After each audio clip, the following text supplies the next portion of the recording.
Good morning, students. Welcome to yet another one lecture for virtual classrooms. We are studying it, actually chapter number 7, that is P block elements.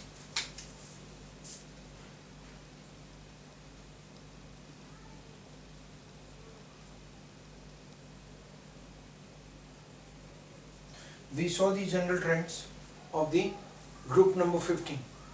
Now we will go it for the second part of it, where we are going to study about the chemical properties. Chemical properties of this group. Now when we are going to discuss about the chemical properties of this group, our first point that will be related to the oxidation states. We will be going to discuss related to the oxidation states, and because of the oxidation state, what are the changes in the properties of the component. So for this case, if I go for the oxidation state, then group 15 in general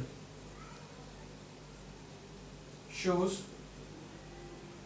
-3, +3 and +5 oxidation states.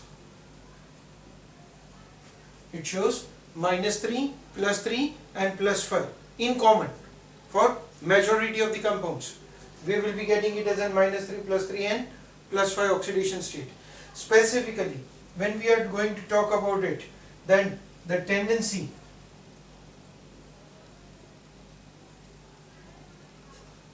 to form -3 oxidation state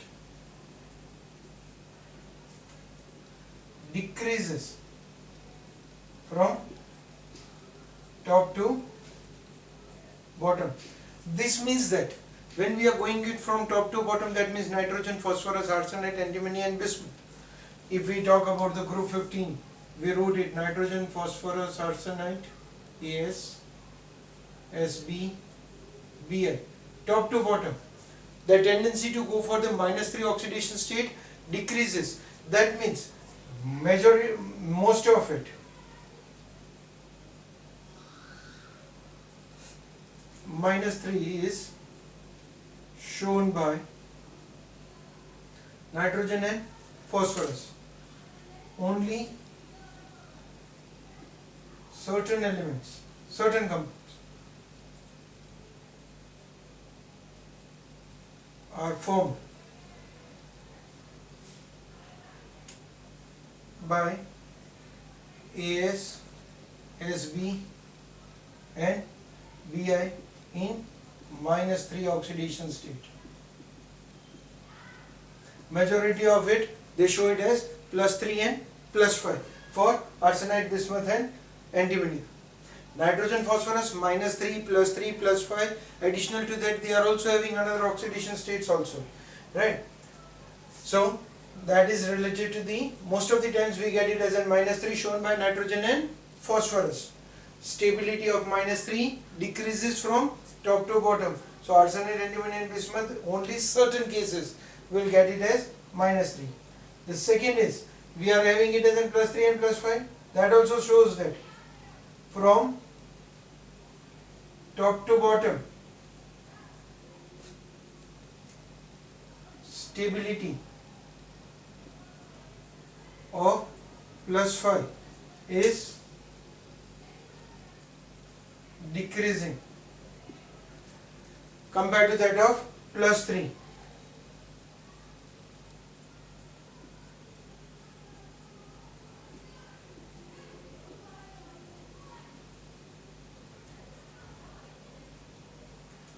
That means majority of the compounds, they will be in the +3 oxidation state. Bismuth in common, we will be having it as in +3 only, as in majority of the compounds. There is an only one exceptional compound where we get it as bismuth with a +5, and that is BiF5. Bismuth for +5, BiF5. It's only the component that exists with a +5 oxidation state. Otherwise, bismuth in general forms it as an +3 oxidation state, right? So that was the related to the stability. Next, nitrogen can form plus 1 plus 2 and plus 4. Additional 2 minus 3 plus 3 and plus 5. These are already there for the nitrogen, but additional to that, nitrogen can form also the compound with plus 2 plus 4 and plus 1, but these are generally formed in an acidic medium. They are shown in disproportionate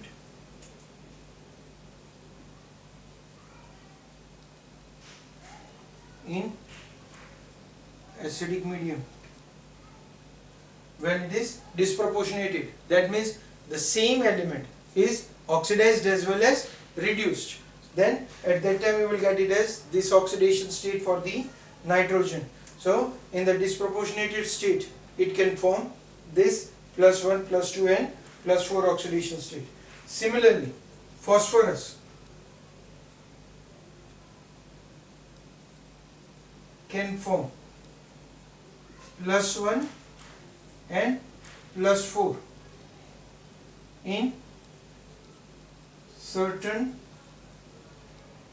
oxoacids. In oxoacids of phosphorus, certain they are forming it as an plus 1 and plus 4 oxidation state also, right? And we can also say that nitrogen is having maximum covalency of 4, whereas other elements have covalency of 5 because of absence of d orbital for nitrogen. Why that happens? Because nitrogen, it does not have d orbital, so nitrogen has maximum covalency 4, whereas rest of the elements of these, that means phosphorus, arsenate, antimony and bismuth, it's having a covalency of 5, right? So that is related to its oxidation states, that we can see it minus 3 plus 3 and plus 5, they are highly stable and all of them can form. Nitrogen in addition to it can produce plus 1 plus 2 and plus 4. Phosphorus can produce in addition to minus 3 plus 5 and plus 3 plus 1 and plus 4 also, whereas arsenite, antimony plus 3 and plus 5, only 2, can't produce minus 3. Bismuth plus 3, stability of plus 5 decreased. So that is the oxidation state. These are the points that we should remember. They can be asked as an objective questions to us, or explain the oxidation states of the group number 15, right, as a short note. Now after that, the second property that we will be having it to discuss, that is related to the going it out of the path in place of chemical properties. Now we will understand one more factor. Every now and then we were saying it, nitrogen is having something different, nitrogen is having something different. Why? So that is known as nitrogen is having anomalous behavior.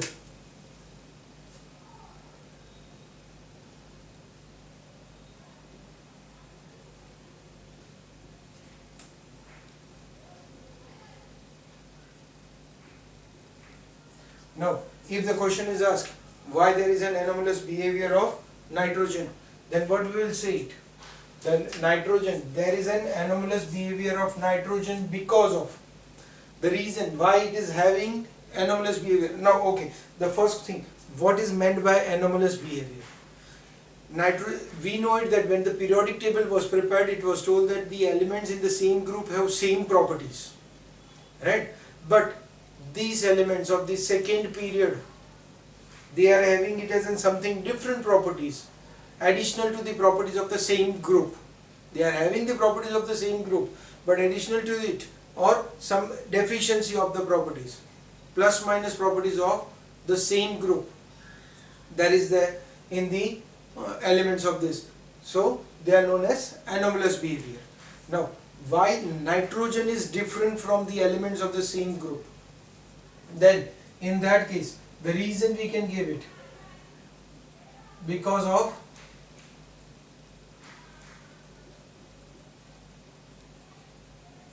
small size. That is the first property that we are having it, because of the small size that is having it, right? The second point that we can say it, high ionization energy. It's having it as an high ionization energy, small size, so more amount of the energy will be required to remove it, so it's having high ionization energy. Third, absence of d orbital.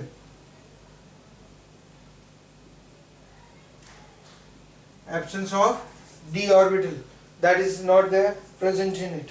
Because of this reason, this nitrogen is having an anomalous behavior, right? Now, what are the behaviors? What is the difference? This was the reason why nitrogen was having anomalous behavior. Now, what are the differences that we can find out? Then, in that case, we can say that nitrogen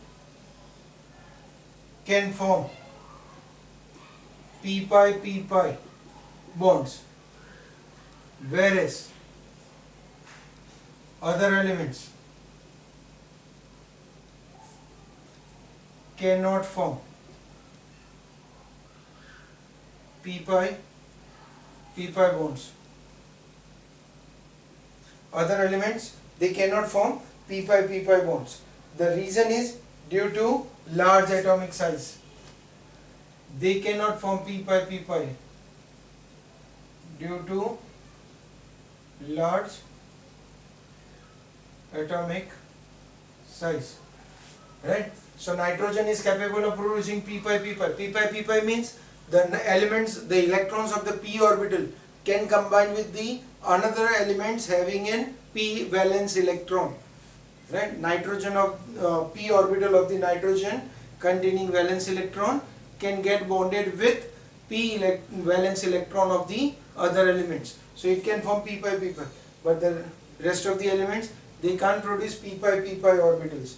Actually, what happens, in spite of p-pi, rest of the elements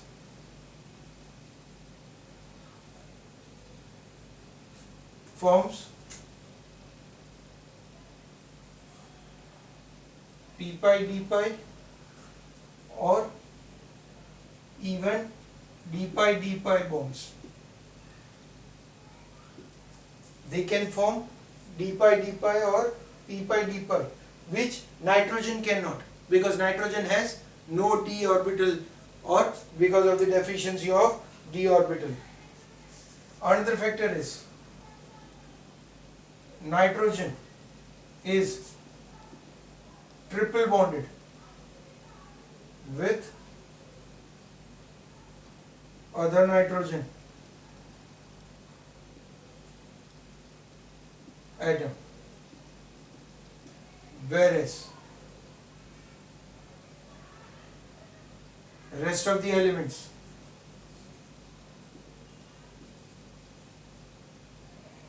forms single bond.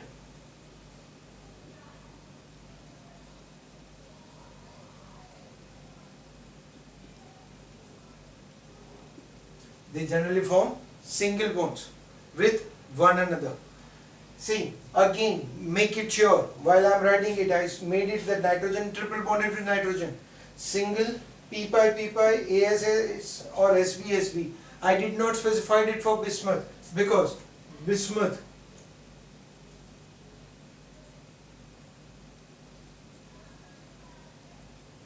as it is metallic, it does not forms even a single bond, it forms a metallic bond, right? So that is the reason that we can find out that nitrogen cannot form p-pi d-pi or d-pi d-pi, where rest of the elements they can, and these are the different anomalous behavior that we are seeing it in the nitrogen, which we can say that this group the element is having something different properties compared to that of the properties of the same group elements. Okay. Now back to our chemical properties. Now when we are coming it back to the chemical properties, that means we want to see that how chemically these elements are reacting with other elements. So we will be having it as an one by one to check the reactivity. Reactivity towards hydrogen. We want to wait for the reactivity towards the hydrogen.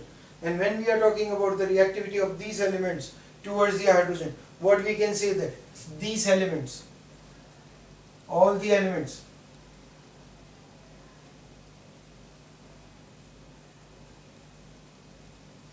they form EH thrice type of hydrides. What does this mean? NH3, PS3, ASH3, SBH3 and BiH3. All these type of hydrides are formed in the form of EH thrice. But when we are talking about these hydrides, then stability decreases from top to bottom. That means when we are moving it from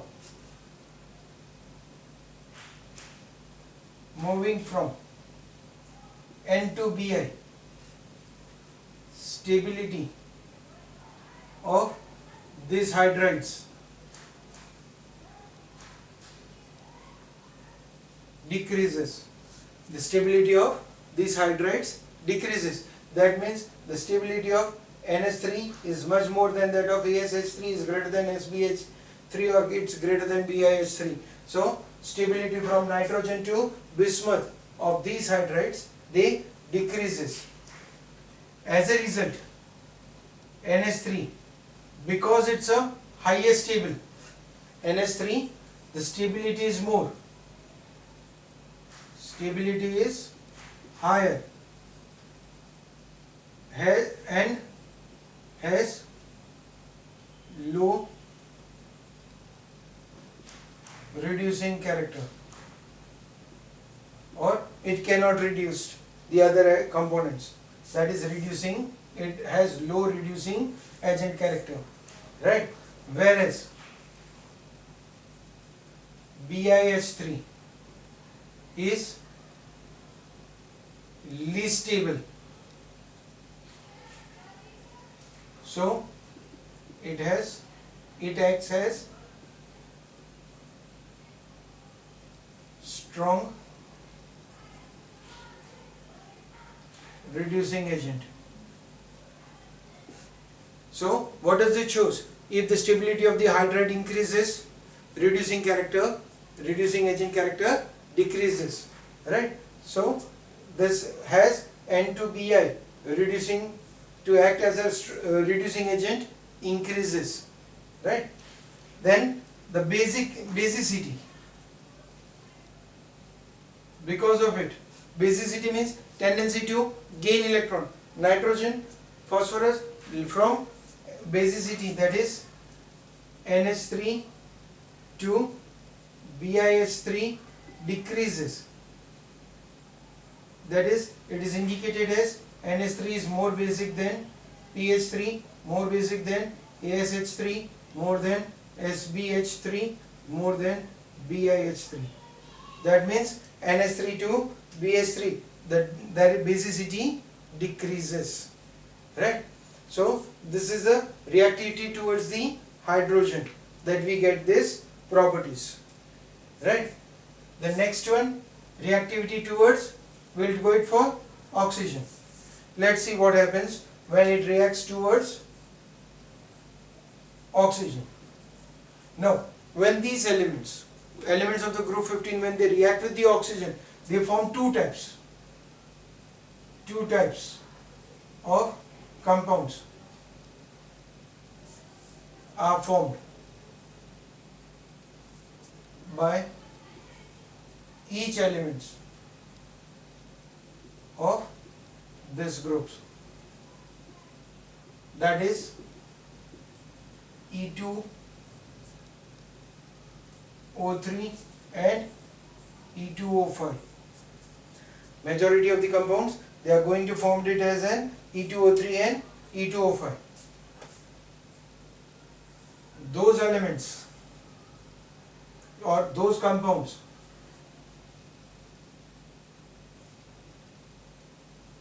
which are in higher oxidation state are more acidic than lower oxidation state compounds.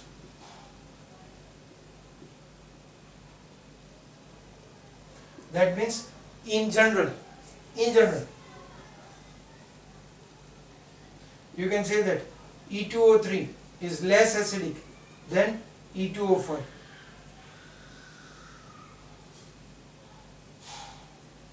Acidic character, in general we will be getting it as E2O3 is less than E2O5. So that shows that acidic character is decreasing with the oxidation state.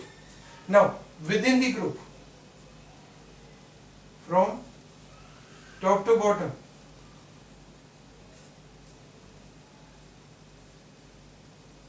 acidic character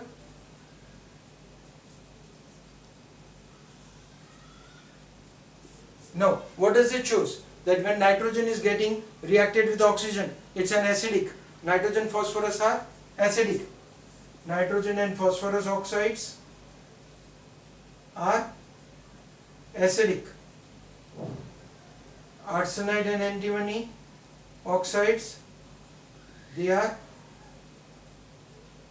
amphoteric, whereas bismuth oxides are basic, because we know that non-metals, they form acids, metals, they form base with their oxides. So this shows that N and P oxides are acidic, arsenide and antimony are amphoteric, whereas bismuth, their oxides are basic in nature, right? And that shows that top to bottom their basic acidic character also decreases, right?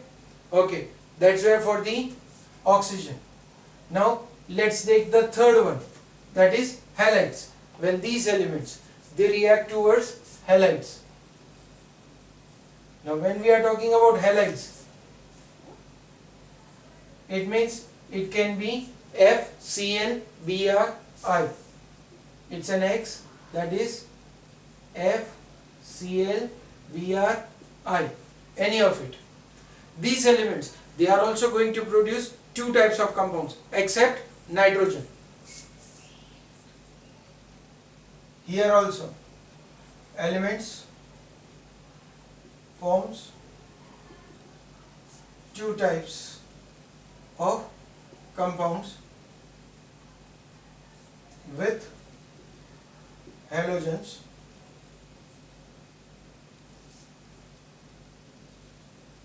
that is EX3 and EX5, except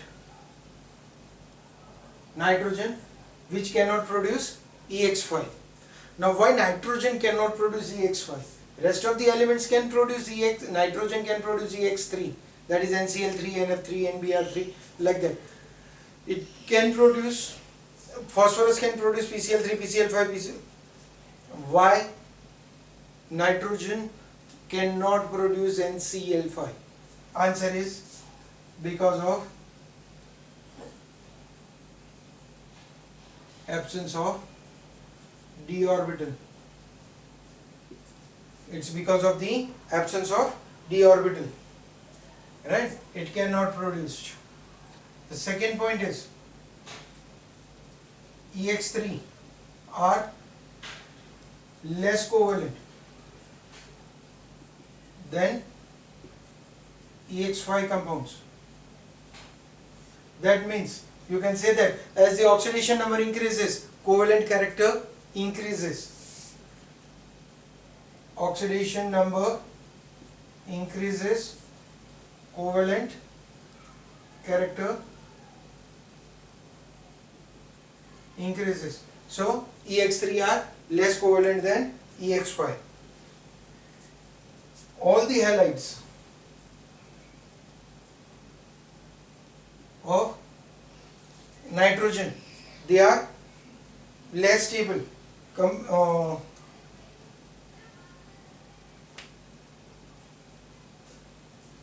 the halides of nitrogen are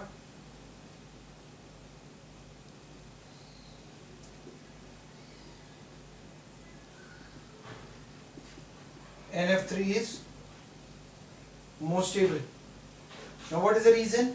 Electronegativity difference between these two elements is maximum, and nitrogen is becoming positive, whereas with the rest of the halides it's going to become negative. With fluorine is going to be a negative because it's a most electronegative element, so it's a most stable, while rest of the elements we are having it as the comparatively less stable. Similarly, except BiF3, except BiF3, all the trihalides